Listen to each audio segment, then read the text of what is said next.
kuya, ate, bunso, volunteer.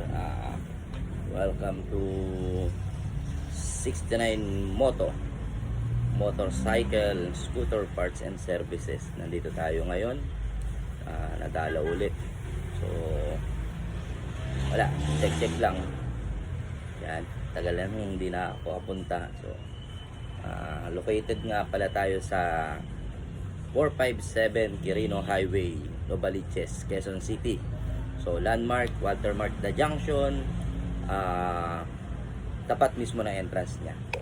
So, ito yung watermark.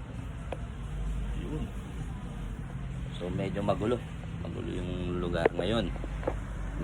May mga ginagawa. So, yan. Marami pang mga stocks. So, sa mga kuya na gusto magpagawa dyan, ate, volunteer, bunso, punta na rito sa 69 Moto. Dahil sabi nga namin, di ba lang, bumali-baliktad ka sa kama, wag lang sa kalsada. Okay po mga kuya, mga ate, bunso, volunteer. Hanggang sa muli.